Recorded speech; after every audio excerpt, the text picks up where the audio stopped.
Tapi sekarang ni kita akan bersama dengan orang yang agak penting sekali kerana dia merupakan salah seorang frontliner yang sedang berjuang demi dunia.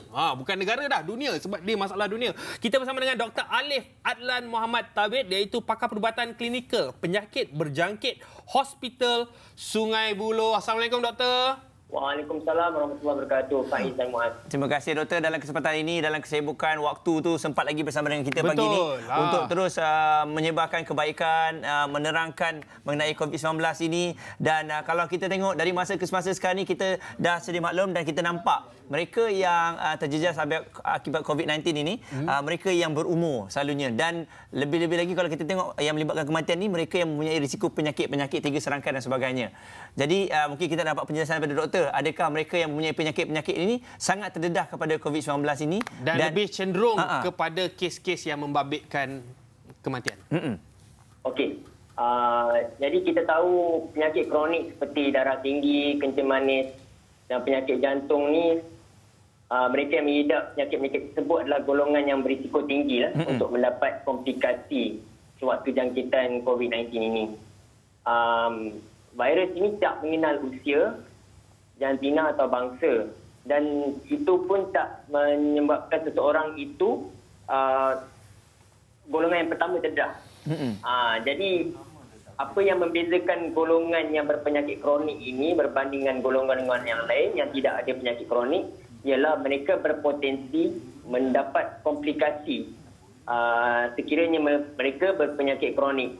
Secara amnya, komplikasi seperti kegagalan jantung dari segi gangguan rentak jantung, serangan jantung yang membawa kepada ketidakstabilan tekanan darah dan aliran darah ke organ lain yang penting seperti ginjal dan hati.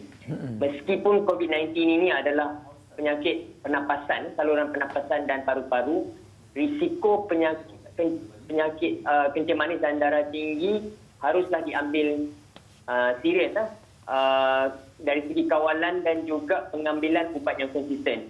Jadi golongan ini haruslah berwaspada dan mengamalkan amalan kebersihan yang tip-top. Okey, macam doktor sebagai seorang frontliner, jadi macam mana keadaan doktor selepas bertugas? Mungkin boleh berikan tips kepada kita, mana jaga kebersihan, baju-baju tu macam mana kita nak dispose, kasut. Mungkin doktor ada tips kepada kami? Okey, lazimnya kami sebagai frontliner atau barisan hadapan, kami haruslah mengamalkan kebersihan yang lebih gitulah. Jadi untuk kami yang frontliner, lazimnya kami ada baju ataupun pemakaian khas yang tertentu, iaitu personal protective equipment ataupun pakaian perlindungan sendiri.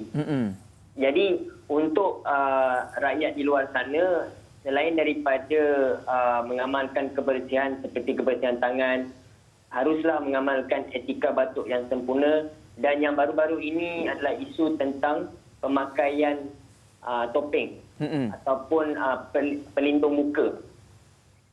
Menurut WHO, penutup muka ini lazimnya dinasihatkan untuk mereka yang bergejala untuk mengurangkan penularan penyakit COVID-19 ini kepada orang lain yang tidak bergejala. Ini untuk mengurangkan risiko jangkitan kepada orang lain. Namun begitu, pemakaian topeng itu haruslah dilakukan dengan kemas, lengkap dan betul, dan tidak digunakan berulang-ulang kali sekiranya topeng itu sudah dipakai. Satu face mask berapa kali boleh kita guna balik? Okey, seharusnya untuk memakai face mask itu seharusnya sekali sahaja.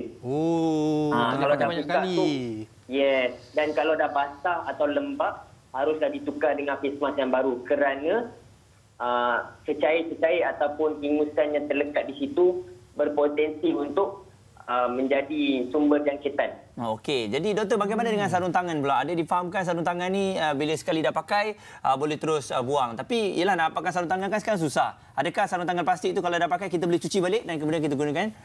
Okey.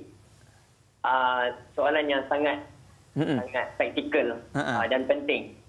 Okey, untuk kami sebagai frontliner atau barisan hadapan yang petugas kesihatan yang mengendalikan pesakit-pesakit yang bergejala, kami memang sentiasa mengamalkan pemakaian sarung tangan atau glove ini sewaktu merawat pesakit. Akan tetapi untuk orang awam, yang memadai adalah mengamalkan kebersihan tangan dari segi membasuh tangan dengan sabun sekurang-kurangnya 20 saat. Ataupun memakai hand sanitizer yang mempunyai alkohol sebanyak 70%. Itu yang disarankan oleh Badan Pertubuhan Kesihatan Sedunia. Dan isu mengenai memakai glove ini itu adalah satu kontroversi kerana sekiranya seseorang itu memakai glove tersebut, itu boleh memberikan satu perasaan false sense of security dan juga boleh membawa mudarat kerana jika sarung tangan itu kotor, itu boleh membawa kepada jangkitan kepada orang lain. Ya? Dan seharusnya kita tidak harus mencuci sarung tangan tersebut. Tak wajar. Okey, Dr. Alif, kita nak tahu sedikit sebanyak update tentang di hospital yang terbaru. Macam mana keadaan hospital sekarang ni? Okey, seperti mana yang dilaporkan oleh Kementerian Kesihatan Malaysia melalui laman sawangnya, kes masih belum ada lagi nampak sebarang penurunan. Okey. Ya. Akan tetapi mereka yang kes-kes makin bertambahlah semakin hari.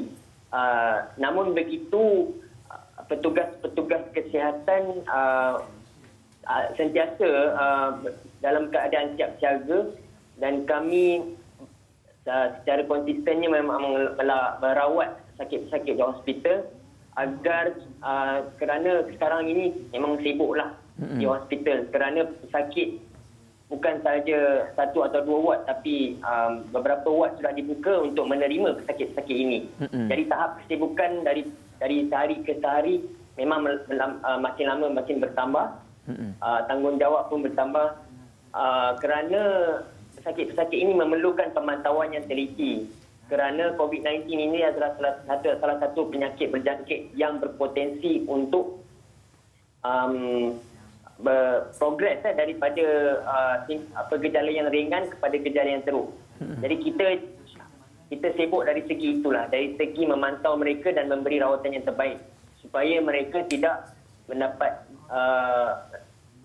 tahap yang teruk lah, yang hingga akan masuk ke ICU. Jadi tahap kesibukan itu memang ada, tapi masih dalam kawalan dan kami mempraktikkan langkah-langkah kesiapsiagaan yang teliti. Baik. Sekali lagi terima kasih doktor dan semoga tabah dan juga terus bersemangat untuk membantu mereka yang memerlukan ini.